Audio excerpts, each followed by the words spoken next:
Di video ini gue akan bahas tentang yang namanya neraka laki-laki. Apa itu neraka dari seorang laki-laki? Di dunia zaman sekarang ya banyak banget laki-laki itu hidup gue sebutnya di neraka laki-laki ini.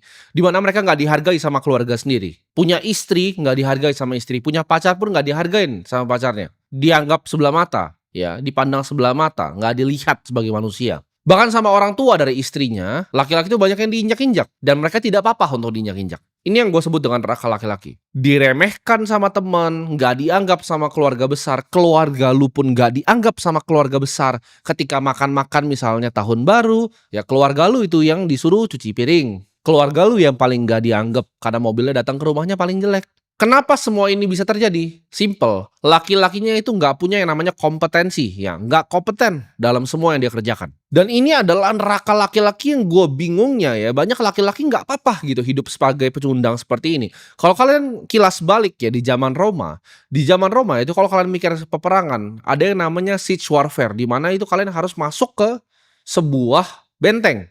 Kalian mau serang sebuah kastil, itu ada bentengnya, lo harus naik, ya. Gimana cara naiknya? Ya pakai tangga zaman itu. Nah lu akan pikir sekarang pecundang-pecundang seperti lu, kok ada yang mau ya yang naik pertama? Itu kan yang lu pikirin kan? Karena yang naik pertama itu kemungkinan matinya itu besar sekali.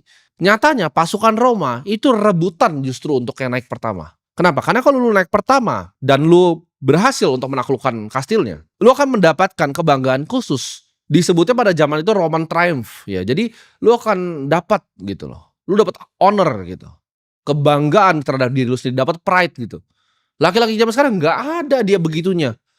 Ya, kalau ketika perang suruh naikin tangga dia kabur duluan, dia nggak berani. Jadi yang kemungkinan kepalanya ditebas pertama. Kalian bayangin dalam beberapa ribu tahun ya, cepat sekali berubahnya dari laki-laki yang seperti itu ke laki-laki yang seperti sekarang. Lu kalau nggak bisa nyelesain ya masalah yang ada di hidup lu hari ini, lu nggak akan dikasih kesempatan itu untuk punya masalah besok. Dan kalian yang mungkin duduk di sini ngerasa gue nggak pengen ada masalah di hidup gue.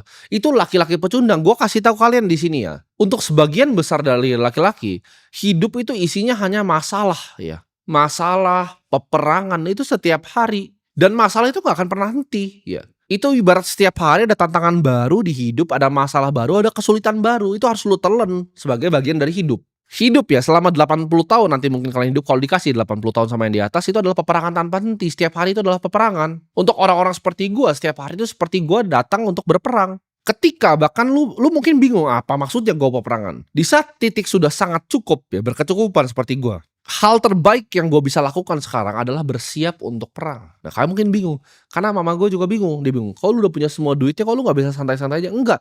Justru ketika gue dapat duit yang sangat banyak, di situ gue takut karena dengan duit yang sangat banyak ada sangat banyak orang yang mau ngambil itu dari gue. Dunia ini hutan rimba, kompetisi, peperangan. Jadi setiap kali gue dapat banyak, gue tahu ini akan ada masalah yang datang dan gue persiapkan diri gue untuk masalah yang akan datang. Dan gue nggak kaget ketika masalah itu datang. Matahari itu akan terbit dan matahari juga akan tenggelam. Suatu saat lu bisa senang-senang, besoknya lu bisa kena masalah yang luar biasa berat. Lu mungkin pikir sekarang, oh coba kalau gue hanya punya uang 10 miliar aja dikasih ke gue, masalah di hidup gue akan selesai. Enggak, masalah lu akan tambah berat. Tapi hidup ini akan kasih lu level masalah ya, di level lu. Jadi masalah yang lu dapetin ketika punya uang 100 juta itu berbeda. Ya kayak gue, masalah yang datang di hidup gue ketika gue cuma punya uang 100 juta itu gampang. Tapi bagi waktu itu 100 juta berat. 1 miliar masalahnya beda, 10 miliar beda masalahnya. 100 miliar beda masalahnya. 1 triliun itu levelnya naik terus masalahnya. Ya, tapi kita progres di hidup ya, gue anggap diri gue berperang dan gue nggak takut mati ibaratnya. Lu mau perangin gue, come and get me gitu. Laki-laki itu dikutuk untuk jadi prajurit hidup ya di hidup ini. Kita dikutuk dari awal untuk banting tulang, untuk cari duit, cari nafkah buat keluarga kita. Kita zaman dulu disuruh berburu ya, rela mati lawan binatang buas untuk menghidupi keluarga kecil kita. Kenapa pertanyaan orang lu bisa mandang sebelah mata dan lu di posisi lu sekarang seperti di neraka ini? Karena lu nggak kompeten dan lu nggak bisa nyari duit. Jangan bingung kenapa keluarga istri lu itu ketika lu datang ya ke mertua lu, mereka anggap lu sebelah mata. Kenapa lu datang pakai mobil yang paling jelek? Atau kalau datang pakai motor gitu. Ya gimana nggak dipandang sebelah mata? Istri lu mau beli tas kagak bisa, rumah lu masih nyicil, ya istri lu mau interior rumah lu nggak mampu. Dia mau makan apa lu nggak bisa kasih. Terus lu bingung kenapa dia selingkuhin lu, tinggalin lu ke cowok yang lebih kaya. Karena lu nggak kompeten bos, lu pecundang. Lu sebagai laki-laki hidup itu udah gagal, udah masuk di yang gue sebut namanya neraka laki-laki ini. Gimana cara lu keluar? Ya jadi orang kaya. Sederhana ya. Coba sekarang ya, lu ngerasa lu gak dihormatin sama istri lu, coba naik Ferrari. Ya, lu naik Ferrari ke rumah mertua lu. Apa nggak disiapin itu semua makanan di situ? Apakah dia nggak sapu dulu rumahnya sebelum lu dateng? Apa dia nggak begini tunduk sama lu? Tunduklah. Itu cara dunia bekerja. Nggak suka begitu. Nggak suka orang lebih mandang orang yang lebih kaya. Ya lu contoh lah, lu ke hotel aja. Lu naik Avanza sama naik Ferrari lebih dipedulin siapa? Dunia memang begitu. Lu Avanza lu disuruh parkir jauh-jauh karena mobilnya jelek nggak mau dilihat di depan hotel. Kalau Ferrari, gua naik McLaren, gua naik Senna, itu di hotel, ditaruh di depan lobi kalau bisa mobilnya. Karena hotelnya bangga ada mobil seperti itu di hotelnya. Itu cara dunia bekerja. Nggak suka pindah, ya lu pindah hidup di bulan gitu. Lu bingung gitu kenapa cewek lo kok bisa ya dia jahat banget sama gue cari cowok lain. Dia udah capek-capek make up. Ya yang lu lakuin adalah lu naik motor. Dengan lu naik motor lu rusakin itu semua make upnya, matanya masuk debu. Ya rambutnya rusak kena helm. Dan lu bingung kenapa dia mau cowok yang punya mobil. Hujan-hujan kan sama lu, naik jas hujan. Dan lu cuma nangis ketika ditinggalin lu buat cowok yang punya mobil. Ya jangan sakit hati, kerja. Ya, kerja. Kalian mungkin bingung kenapa ya pacar gue selalu berantemin gue. Di hidup gue ya, selama gue punya pacar jarang sekali gue berantem. Jarang banget ada yang mau berantemin gue gitu. Karena gue kompeten. Jarang sekali gitu berantem karena mau makan di mana. Enggak, mereka semua yang ikut gue mau makan di mana. Karena mereka tahu gue akan kasih makanan yang terbaik. Lu nggak usah mikir lah, nggak usah pasang otak lu. Lu jadi princess aja duduk di mobil gue. Udah gue bawa lu gitu, selesai. Jadi nggak pernah ada berantemnya. Soal hal-hal kecil tuh nggak ada berantemnya. Lu ngikut gue, lu nggak mau makan tempat gue ya lu makan sendiri di rumah, selesai. Lu nggak mau gue cari orang lain, sederhana. Gampang sekali gitu. Bedanya apa? Lu ketika lu bawa cewek lu dengan motor lu ya kan, lu makan di mana ya? Kamu makan di mana sayang? Nggak tahu. Oh ya udah kita makan di McD ya. Akhirnya makan di McD lu. Kalau gua udah siap semua gitu. Chef omakase-nya tahu gua siapa, security di depannya tahu gua siapa, parkiran gua pun ada parkiran gua sendiri di situ. Ya. Kenapa? Money talks gitu. Lu akan masuk ke neraka laki-laki kalau cuma jadi pecundang di hidup lu. Ya orang tua lu aja mungkin nggak bangga sama lu cuma jongkok di depan rumah pakai wifi tetangga main game. Di sini gue bilang ya, lu stop cari pembenaran gitu. Stop cari validasi sana sini lewat konten TikTok cowok-cowok miskin gitu. Oh split bill lo begini. Terus gue liat komennya, oh ada yang lumrah lo di luar negeri. Nggak tahu ya Indonesia kenapa cewek standar TikTok. Memang sudah berubah zamannya. Lo kalau nggak mau cewek ekspektasi cowoknya kaya, lu jangan tinggal di planet bumi. Dari zaman dulu cowok yang paling berotot yang bisa berburu paling banyak itu paling banyak dapat cewek. Ceweknya banyak di goanya karena dia jago berburu. Zaman dulu juga sama. Raja itu bisa punya 1000 cewek. Sedangkan cowok-cowok yang gembel itu bisa nggak pernah punya cewek, nggak pernah punya pasangan sampai dia mati. Itu fakta dari zaman dulu seperti itu. Ya, cowok-cowok cuma dicambuk itu jadi budak itu biasa nggak dapet cewek sampai dia mati karena dia sampah di masyarakat. Orang-orang di Roma yang nggak ikut militer itu biasanya nggak punya cewek sampai dia mati. Hidup kayak pecundang di samping di tanah begitu hidupnya. Cari-cari makan dari pinggiran kayak kucing. Jadi jangan lo expect gitu loh. Oh ini ada standar cewek mau kaya. Memang semua cewek mau cowok yang kaya. Udah telan gitu ya. Ada yang coba cari validasi. Oh tapi kan di luar negeri itu biasa lumrah itu split bill. Iya bule miskin. Sama kan di negara kita ada orang miskin. Di luar juga ada orang bule yang miskin gitu loh. Orang yang bule yang miskin yang minta split bill. Coba lu ke billionaire deh. Hedge fund manager gitu kerja di finance suruh split bill lu diketawain bos karena mulut dia ngomong split bill nih kayak gue nih ngomong split misalnya harga makannya 1 juta gue ngomong split bill itu gue udah bikin 1 juta dalam gue ngomong sedetik split bill itu daripada gue capek-capek ngomong ya nambah berapa detik lagi itu prosesnya gue bayar aja karena itu enggak waktu gue lebih mahal dari proses gue ngomong kata keluar dari mulut gue split bill nggak paham kan kalian jadi jangan samain kayak standar-standar TikTok terus ada cowok-cowok gitu ngomong oh nggak apa-apa ini nggak apa-apa dia miskin naik Avanza jangan dengerin ya jangan dengerin lu juga harus telan tapi kalau lu mau hidup yang berbeda lu mau keluar dari neraka ini lu harus lakuin yang laki-laki lain nggak lakukan lu harus siap perang lu harus siap untuk telan masalah-masalah yang akan datang karena masalah-masalah itu gue janji akan datang ke lu menurut gue sih nggak ada yang lebih busuk kayak di dunia ini dibanding jadi laki-laki pecundang ya lu cuman bangun naik KRL itu lu dempet-dempetan cari kopi hitam terus lu dapat gaji dari bos lu terus lu tidur hidupnya kayak autopilot. Lu tau gak ini mirip sama apa? Sama binatang di kebun binatang. Lu jangan gue ngomong gini kayak gue jahat sama lu. Enggak, ini gue sayang sama lu makanya gue ngomong. Ya, gue sama-samain lu sama binatang kenapa? Karena gue sayang sama lu. Mirip, ya. Gue bilang tadi, lu bangun autopilot ke KRL, dempet-dempetan, minum kopi, ya. Makan roti ke kantor, dapat gaji pulang. Ulang lagi besok, ulang lagi besok, ulang lagi besok. Emang gak ada masalahnya bener hidupnya, tapi itu hidup paling sampah menurut gue. Hidup paling sampah adalah hidup yang rata, gak ada kegembiraan di hidup lu, gak ada rasanya. Bahkan ya, gue di saat ada masalah itu di saat gue ngerasa bener-bener gue hidup gitu loh. Lagi perang nih seru nih menurut gue.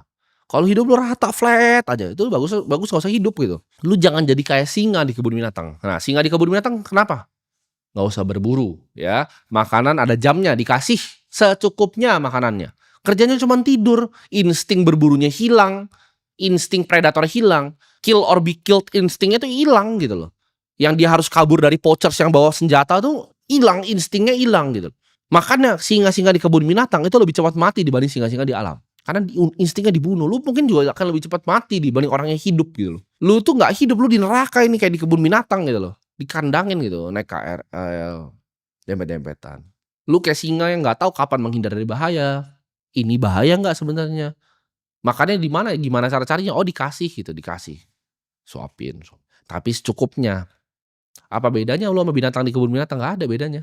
Gua tahu ya, lu yang nonton ini tuh manusia di dunia ini yang paling banyak alasannya. Gua bukan dilahirin di keluarga kaya, gua nggak bisa inilah itulah. Coba gua kasih gini. Gua bilang bahwa 2025 ini adalah tahun dimana hidup lu bisa berubah di Januari ini. Ya, kalau lu sungguh-sungguh dengerin apa yang gua ngomongin, hidup lu bisa berubah. Buang dulu semua. Alasan-alasan goblok di otak lu, buang dulu semua. Jangan nyalain ini ada kebijakan ini, jangan nyalain ya. Fokus di diri lu, dan gue bilang, lu dengerin omongan gue, 2025 hidup lu akan berubah. Coba gue kasih lo ya, gue tantang lo sama misalnya 100 orang yang nonton ini ya. Ada 100 orang nih, gue kasih skop. Cuman boleh pakai skop ini, lu gali lobang ke bawah. Yang lobangnya paling dalam 24 jam gue kasih 10 miliar. Lu yakin lu bisa menang game gue gak? Coba lu pikir. Ujung-ujungnya apa yang bisa begitu? Itu lewat kegigihan. Itu pure, kalau bahasa Inggrisnya sheer will. Gue gak tahu bahasa Indonesianya apa. Kemauan yang luar biasa itu. Tekad yang luar biasa. Itu bukan siapa yang lebih punya teknik untuk ngegali kalau 24 jam. Itu siapa yang lebih berani berdarah dibanding sebelah-sebelahnya. Lu yakin lu menang gak? 100 orang ya. Gue pilih 100 random orang nonton ini. Lu yakin lu menang gak? Itu aja lu kagak yakin lu menang.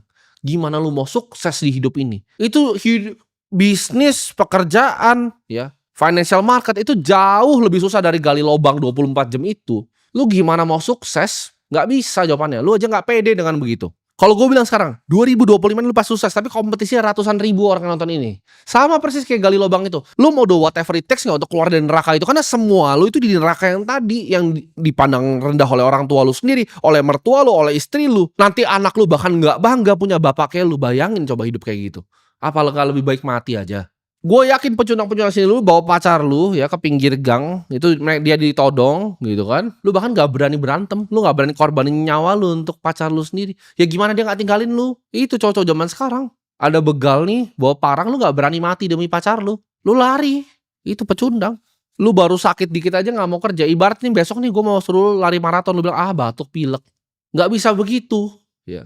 Pekerjaan tuh sama, lobangnya sama, dia nggak tunggu lu untuk istirahat dulu. Ada yang gali terus gitu 24 jam, kalah lu. Gue gali terus 36 jam sampai tangan gue berdarah semua tuh kalau gue disuruh. Lu mikir nggak sih di universe yang luas ini ya, alam semesta yang sangat luas ini, ever expanding. Seberapa hoki lu untuk bisa bernafas di sini, lahir sebagai manusia, dan itu lu sia-siain sekali kesempatan lu hidup untuk alasan-alasan lu, nanti aja lah, jangan pikirin yang duniawi. Ya itu lu aja gitu.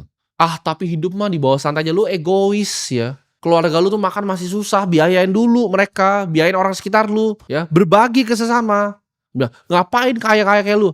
Karena dengan kaya kayak gue bisa bangun untuk sekolah anak berkebutuhan khusus, gue bisa bangun sekolah di NTT. Ini gue mau bangun lagi bulan depan sekolah. Lu bisa nggak begitu?